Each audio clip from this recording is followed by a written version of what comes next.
Australian team कुछ नहीं बोल रही, ये ऑस्ट्रेलिया का मीडिया सारा शोर मचा रहा है, फॉर्मर ट्रेड्स मचा रहे हैं, इंग्लैंड के फॉर्मर कैप्टन माइकल वॉन मचा रहे हैं। तो ये जो बड़े network series Fox Sports BBC वगैरह, I don't know why they seem to have this bias against what do call it Asian countries, Muslim countries. वो पिच में कुछ भी नहीं था, निकला पहाड़, ओ सॉरी क्या कहते हैं, खोदा पहाड़ निकला चूहा। ये मीडिया की ही नॉइज है, but media is supposed to be media, not the former players. जब सीनियर प्लेयर्स इस तरह की बातें करते हैं, जो उधर से इयन हिली जडेजा की कंट्रोवर्सी के ऊपर कि हाथ उंगलियां सोर हो गई थी, 6 महीने बाद क्रिकेट में रिटर्न हो रहे हैं, 22 ओवर एक स्पेल फेंके, और शायद इस खबर को तूल इसलिए भी दे दिया गया क्योंकि टिम पेन ने उस पे इंटरेस्टिंग लिख के रिप्लाई कर दिया। टिम पेन की अश्विन पे स्लेज करने की औकात थी। अश्विन जो भी है यार, मजाक करते, 4 हाफिज जी, ये फैसला कौन और कैसे करेगा कि कौन सा पिच अच्छा क्रिकेट पिच है? सारा कुछ ही स्टैंडर्ड हो जाएगा, सारी पिचें एक जैसी हो जाएंगी, ये तो it doesn't make any sense. फिर आप ग्रेट प्लेयर किसको कहेंगे? ऑल टाइम ग्रेट टीम किसको कहेंगे? मैं तो वेट कर रहा था जिस तरह से ऑस्ट्रेलियन मीडिया में बातें हो रही थी नॉकआउट पिच की, मुझे लग रहा था कि पहली गेंद जैसे स्पिनर आएंगे तो बॉल के साथ सांप भी निकलेंगे उसमें, और उनको पता था कि इंडिया पाकिस्तान नहीं है यार। हम तो बेवकूफ थे ना, साफ सीधी बात में करूंगा, हमने तो मतलब उनको मौका दिया कि ठीक है यार आप आओ हमारे साथ, मतलब यहाँ से जीत। बिल्कुल सही बात है, बिल्कुल सही बात है। और इन पर सबों ऑस्ट्रेलिया में मारना भी इसी तरह चाहिए कि पहले ऐसी चड्डी बाहर नहीं चाहिए, इनकी चड्डी भाई ग्राउंड में आओ, खेलकर जवाब दो, जो आपका गेम है आप अपना गेम दिखाओ, ये सिर्फ क्रिकेट मैच है यार, आपने इसमें बदमाशी लगा दी। हेलो फ्रेंड्स, जब से बॉर्डर गावस्कर ट्रॉफी शुरू ही नहीं हुई है, तब से ऑस्ट्रेलियन मीडिया कुछ ना कुछ बातें कही कर हमारे टीम्स को, हमारे प्लेयर्स को डिस्ट्रैक्ट करने की कोशिश कर रहा है। और रात में तो उन्होंने दोस्तों लाइन ही क्रॉस कर दी। उन्होंने रविंद्र जडेजा और मोहम्मद सिराज पे बॉल टेम्परिंग का दोस्तों आरोप लगाया, लेकिन दोस्तों उसमें कुछ तथ्य नहीं था। ये सारे इंडियन फैंस और सारी इंडिया को मालूम है दोस्तों। चलिए दोस्तों, इस बात पे पाकिस्तान मीडिया क्या रिएक्शन दे रहा है, किस तरीके से इनको धो रहा है, हम इस वीडियो में देखेंगे। Thank you. बात यह है कि अगर जहन में डर पड़ जाए ना, और जहन में शक व शुबा इतने हो जाएं कि पूरा मीडिया और पूरा पुराने प्लेयर यही कह रहे होंगे जी पिच बड़ी खराब होनी है, तो पिच बड़ा ये होना, वो पिच में कुछ भी नहीं था, निकला पहाड़, ओ सॉरी क्या कहते हैं, खोदा पहाड़ निकला चूहा। है जी, मैं पूरा दिन देखता रहा कि पिच अभी कुछ करे। पिच तो बेहतरीन पिच थी। आई थिंक इंडिया ने बॉलिंग बड़ी आउटस्टैंडिंग की जी। बिल्कुल ये मीडिया की ही नॉइज है, but media is supposed to be media, not the former players. जब सीनियर प्लेयर्स इस तरह की बातें करते हैं, जो उधर से इयन हिली और दूसरे लोग पिच के मुतालिक कर रहे थे, तो इसका मतलब है कि कहीं ना कहीं जो है वो पिच को लेकर एक अननेसेसरी नॉइज भी है, और एक मतलब इसी ऐसी बातों से फिर पैनिक भी क्रिएट होती है। जो पिच की आपने बात की है, जैसे इयन हिली का भी हवाला दिया जा रहा है, तो ये आपको लगता है कि पिच बनाना, जैसा कि आप कहते हैं कि पिच बनाना एक और पहलू है, उस पिच से फायदा उठाना एक और आपकी सलाहियत है। लेकिन जब यहाँ पर सब कॉन्टिनेंट में आते हैं ऑस्ट्रेलिया साउथ अफ्रीका के लोग, तो उनको लो पिचेस या टर्निंग पिचेस के ऊपर खेलना पड़ता है। जब ऑस्ट्रेलिया साउथ अफ्रीका जाते हैं तो बाउंस के ऊपर खेलने को मिलता है ज़्यादा, तो वो अपनी कंडीशंस में खुश हैं कि वो बाउंसी ट्रैक्स के जरिए दुनिया को हरा लें। लेकिन जब वो अपने कंफर्ट जोन से निकलते हैं, कुछ थोड़ा स्पिन खेलना पड़ता है, तो वहां पर उनको फिर मसाइल का सामना करना पड़ता है, तो फिर उसके ऊपर आवाज उठती है। बात यह है कि हाफिज जी, ये फैसला कौन और कैसे करेगा कि कौन सा पिच अच्छा क्रिकेट पिच है, या ये कौन फैसला करेगा कि एक स्टैंडर्ड की पिचें होनी चाहिए, और वो स्टैंडर्ड क्या है कि जो इनको सूट करे। बात यह है कि जब हमारी टीमें जाती हैं बाहर, पाकिस्तान की, इंडिया की, श्रीलंका की, बांग्लादेश की, तो क्या इन्हें low and slow and spinning tracks देते हैं वहां पर? इनके लिए तो बनते हैं बाउंसी, पेसी, सीमिंग, स्विंग होने वाले ट्रैक। तो जब ये आते हैं सब कॉन्टिनेंट के अंदर, तो इनको भी तो फिर ऐसे एक्सपेक्ट करना चाहिए ना कि स्पिन होगा, शार्प स्पिन होगा, थोड़ा लो बाउंस होगा, थोड़ा अनइवन होगा। ठीक है, तो आई थिंक एक हॉलमार्क एक बड़ी टीम का या एक हॉलमार्क बड़े प्लेयर का ये है कि वो अडेप्ट करता है। वो मुश्किल कंडीशंस में जाकर जो है he finds out a way to negotiate, और उसके बाद फिर वो मैच जीता और सीरीज जीता, और इसी तरह वो सीरीज यादगार बनती है। इसी तरह वो जो कह लीजिए कि वो परफॉर्मेंसेज हैं, वो फिर दहाइयों तक याद रखे जाते हैं, डेकेड्स तक वो चीजें याद रहती हैं। तो अगर सारा कुछ ही स्टैंडर्ड हो जाएगा, सारी पिचें एक जैसी हो जाएंगी, ये तो it doesn't make any sense. फिर आप ग्रेट प्लेयर किसको कहेंगे? ऑल टाइम ग्रेट टीम किसको कहेंगे? कौन सी टीम ऐसी होगी जो वर्ल्ड चैंपियन बनेगी हर तरह के ट्रैक पे जीत के, जैसे ग्रेट ऑस्ट्रेलियन टीम थी? ठीक है, अभी अगर इंडिया को ये कह रहे हैं कि जी आप लेट्स से कि आपने स्पिनिंग ट्रैक बनाया या व्हाटएवर, तो भाई तो सीवी तो बनाए सी ना सारे ट्रैक, वो जीत गए ना उठे आगे ऑस्ट्रेलिया जाके वो जीते हैं ना, गैबा में जीते हैं, एक और टेस्ट भी जीते हैं, सीरीज जीती है। ठीक है ना, तो आप जीते।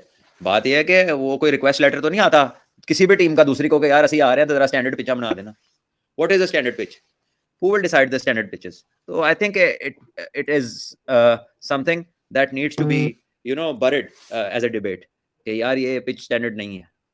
रिजल्ट ओरिएंटेड है the better team will get the results. भाई क्या कहने हैं, अनफेयर आपका क्या टेक है? इंडियन टीम का भी इसके ऊपर रिस्पांस आया जडेजा की कंट्रोवर्सी के ऊपर कि हाथ उंगलियां सोर हो गई थी, 6 महीने बाद क्रिकेट में रिटर्न हो रहे हैं, 22 ओवर एक स्पेल फेंके, तो काफी लंबा स्पेल फेंका उन्होंने, तो उंगली में दर्द की कंप्लेन थी, तो ऑइंटमेंट था लगाया गया, लेकिन फॉक्स क्रिकेट जिस तरह कर रहा है, how do you see this controversy? आपके पास बहुत एक्सपीरियंस है, how Australian media play with these war of words, और शायद इस खबर को तूल इसलिए भी दे दिया गया क्योंकि टिम पेन ने उस पे इंटरेस्टिंग लिख के रिप्लाई कर दिया.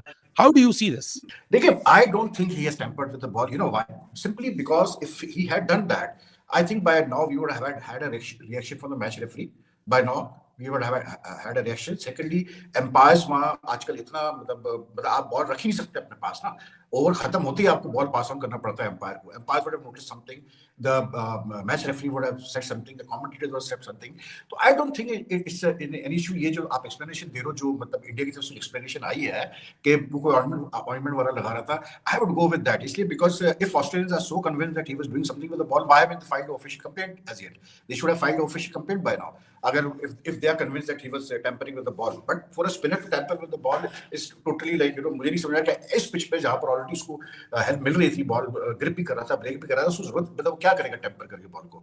ये तो कोई पेस बॉलर वाला कुछ का सिलसिला होता है तो होता है. तो अब फॉक्स स्पोर्ट्स अगर आप देखें ना, Ali, Fox Sports since the last 1 week since the Australian team landed in India, in fact 10 days back, so they have been very negative about the coverage.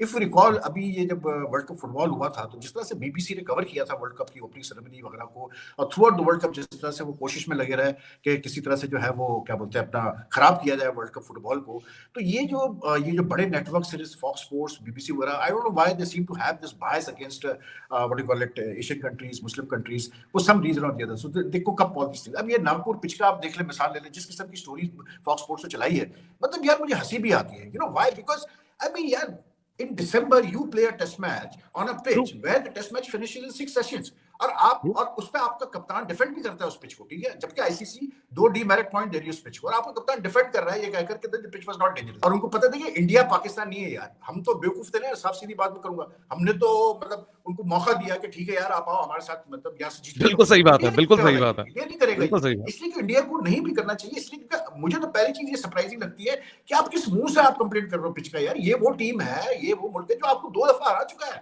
आपके अपने बैकयार्ड में जी. तो फिर आप किस मुंह से आप कंप्लेंट कर रहे हो? या तो अगर जैसे ये होता है कि जी इंडिया जाके हार के आता ऑस्ट्रेलिया से, तो वो कह सकते थे देखो जी ये ऑस्ट्रेलिया में तो कर नहीं सकते, या अपनी मर्जी से पिच बनाया. अबे भाई, उन्होंने तो आपको आपकी बैकयार्ड में रहा है, वो तो उस जगह पे आपको हरा दिया जहां से आप 86 से टेस्ट मैच नहीं आ रहे थे. तो किस मुंह से ये बातें कर रहे हैं? दे हैव, मैंने कल भी ये बात की थी अली अपने वीडियो में कि भाई India have one half the battle, because Australians ने आधा खुद मैच दे दिया. ये मेंटली अपने आप को ये सोच करके पता नहीं क्या होगा पिच में. मैं तो जैसे आज भी कहा मजाक के, मैंने कहा यार मैं तो वेट कर रहा था कि जिस तरह से ऑस्ट्रेलियन मीडिया में बातें हो रही थी नागपुर पिच की, मुझे लग रहा था कि पहली गेंद जैसे स्पिनर आएंगे तो बॉल के साथ सांप भी निकलेंगे उसमें.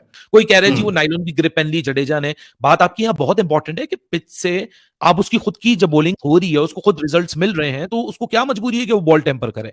लेकिन भाई बिगर थिंग इज, तो सबसे बड़ा क्वेश्चन है, ऑस्ट्रेलियन टीम कुछ नहीं बोल रही, ये ऑस्ट्रेलिया का मीडिया सारा शोर मचा रहा है, फॉर्मर ट्रेड्स मचा रहे हैं, इंग्लैंड के फॉर्मर कैप्टन माइकल वॉन मचा रहे हैं. क्या आपको लगता है कि क्रिकेट पे फोकस होने के बजाय ऑस्ट्रेलियन टीम का फोकस इन चीजों पे है, पिचेस, एक्यूजेशंस, या ऑस्ट्रेलियन अपने फोकस में है और ये मीडिया अपनी लाइन पे है? नहीं, आई थिंक ऑस्ट्रेलियन टीम है जो प्लेयर्स है, some of them at least, if not all of them, at least some of them, I think they are being influenced by the fact what is being reported in the media. जो media में आता है यार, ठीक है, player lakh कह के मैं नहीं सुनता, मैं नहीं देखता, मैं नहीं पढ़ता, लेकिन पता चल जाता है ना.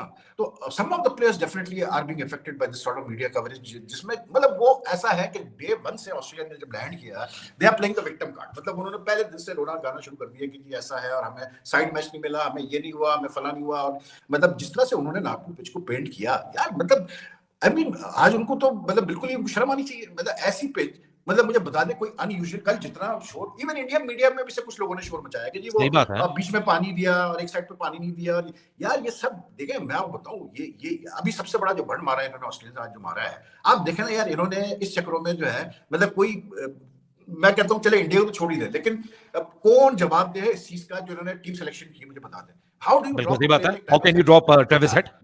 फिर how can you go in with just 2 spinners and both of them similar, मतलब वो नेथरलैंड भी ऑफ स्पिनर और एक बच्चा है मतलब आप क्या सोच रहे हो? आप 4 बॉलर से आप बोल आउट कर दोगे इंडिया की बैटिंग को। इंडिया की बैटिंग उनको सबसे बड़ा एडवांटेज ये है कि उनके जो तीनों स्पिनर्स हैं, तीनों क्वालिटी स्पिनर्स हैं, 3 स्पिनर्स में से 2 की 8 टेस्ट सेंचुरीज हैं यार। बिल्कुल सही एक बात तो है। खेला नहीं इतना ज्यादा, लेकिन जो खेले हैं Jadeja Ashwin, they got 8 test centuries between them. तो how you expect to ball out India which is batting down to number 9 with 4 bowlers of that one is a debutant bowler? मतलब आप इनकी स्ट्रेटेजी भी तो देख रहे हैं, फिर आप कहते हो कि जी मतलब पिच खराब है, फला है।